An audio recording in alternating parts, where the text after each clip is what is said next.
One afternoon in 1944, a German businessman by the name of Waldemar Julsrud was hiking through the Cerro del Toro, a hill near the town of Acámbaro in Guanajuato, Mexico. Julsrud spotted an object that looked like an ancient ceramic figure. Mr. Julsrud sent a local laborer named Odilon Tinajero to search for more in the area. One day, Tinajero came back with a number of extraordinary specimens, objects made in hard clay that indeed look like very ancient figurines. And so it continued, with dozens of items appearing every week, with the finds totaling in the hundreds every month. While many pieces appeared to have formal similarities to the ancient Chupicorro or other known Mesoamerican artifacts usually found in that region, others were hard to place in any time period or culture. The group included images of seahorses, turtles, anteaters, llamas, and camels, complex architectural structures, strange social scenes such as a man playing with a giant monkey, women flirting with reptiles, animals with 6 arms, representations that have never been seen before or since. Moreover, other pieces had Egyptian, Indian, or African features. But one of the most perplexing group of ceramic figures was of animals from the Mesozoic era, such as Brontosaurus, Tractodon, Tyrannosaurus rex, and Plissosaurus playfully running with a human. If authentic, the implications were profound. That was the beginning of the mysterious and unique Julsrud collection, which after a few years of the always dependable dexterity of Odilon reached a total of 37,000 pieces, and a debate around its authenticity, what to this day refuses to die. Waldemar Julsrud was a German businessman who immigrated to Mexico in 1896. Sometime in the 1920s, he moved to the little and quiet town of Acámbaro, mainly known for its bakeries, and opened a store. On March 25, 1951, the Los Angeles Times published an article about the Julsrud collection. It was then that an archaeology organization sent a trained archaeologist and researcher, Charles C. DePeso, in 1953. DePeso's study concluded that the collection was fake, citing several reasons. Thousands of objects had been found in exactly the same area, excavated and suspiciously restored by the same inexperienced person. There was no patination, nor a coating of soluble salts that characterized all ancient ceramics, and so forth. DePeso followed Odion and his son and watched them excavate at the site for 2 days. He verified that the type of earth in that section where the figurines were lying was a mixture of contemporary soil and even saw fresh manure with older earth, which meant that the pieces had been planted. He also mentioned that he had found a family in Acámbaro who had made these figurines during the winter months when there was no work to do in the fields. Julsrud would never accept this assessment. He wanted to prove that the mother of all cultures, more ancient than any other by hundreds of millions of years, had existed near the doorstep of his house in Acámbaro. In 1955, Arthur M. Young of Philadelphia, a philanthropist, paid for a researcher to go to Mexico to make a full study of the collection. The researcher was Charles H. Hapgood, a historian from Harvard. While he did not have any background as an archaeologist, Hapgood went to examine the collection and conduct excavations. He concluded the pieces were authentic. Young then proposed an exhibition of the Julsrud materials to Froelich Rainey, the director at the time of the University Museum in Philadelphia. The museum's curator, Linton Saddlewaite, organized an exhibition of the pieces, including comic books with images of dinosaurs and other fantastic animals, suggesting they could have been inspiration for their makers. In fact, natural history museums exhibiting fossils existed since 1790 in Mexico City. The first dinosaur, the Diplodocus carnegie, was exhibited at the Chopo Museum in 1929. Julsrud died in 1964, leaving his family with quite a legacy of objects.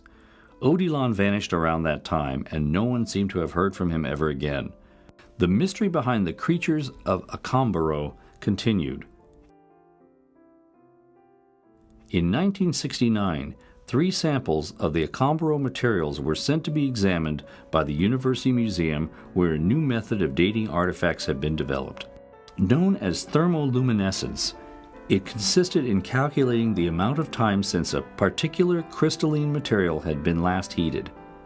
The initial readings surprisingly showed that the figurines were thousands of years old. This, to Hapgood and his supporters, became the final proof that the objects were authentic. The University Museum found itself in the awkward position of either confirming the pieces as fakes, which still all evidence pointed to, or admit that their testing method could be wrong. However, a detail that Hapgood conveniently ignored in the museum's report was a line that read, "Our lab comments that to give accurate thermoluminescent dates, the pottery would have been fired above 500 degrees centigrade. The 3 figurines analyzed might not have been fired to that degree of heat, which would explain an error." In 1978, a new study proved that the thermoluminescence technique used previously was inaccurate, concluding once more that the Julsrud collection was fake. And Hapgood never thought to check the many Acambaro bakeries. Acambaro is a town of large old ovens.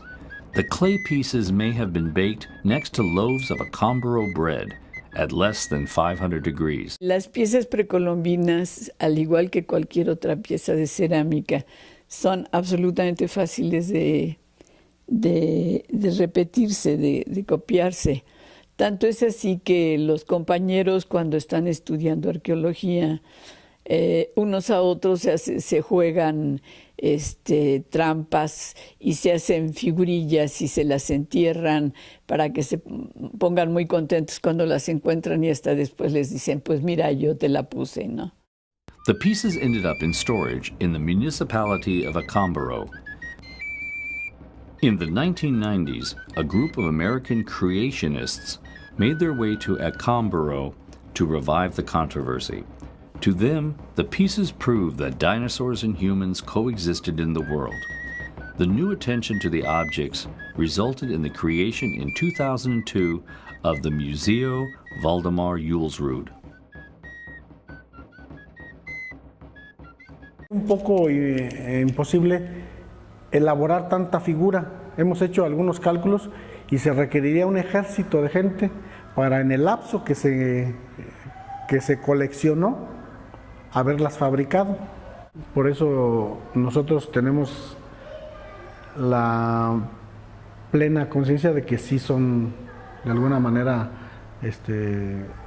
auténticas.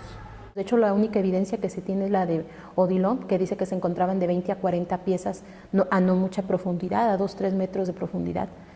Pero digamos, las últimas pruebas que se han hecho sí han salido falsas.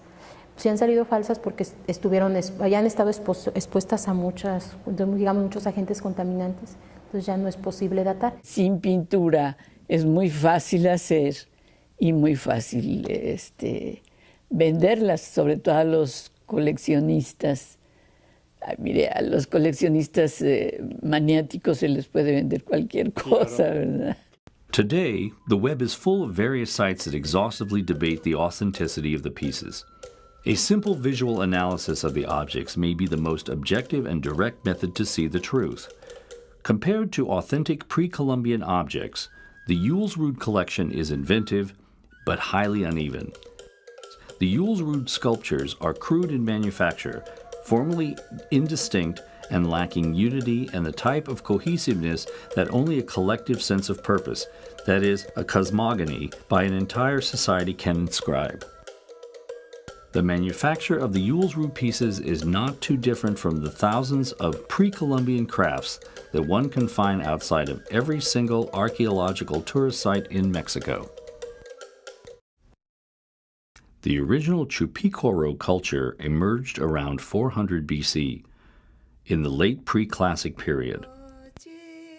Its pottery, which constitutes some of the oldest artifacts of ancient Mexico, are exquisitely patterned and elegantly designed, and widely considered some of the finest in Mesoamerica. Their clay sculptures include representations of families, of lactation, birth, and death. The fertility figurines are mysterious and beautiful, with their long, elongated eyes.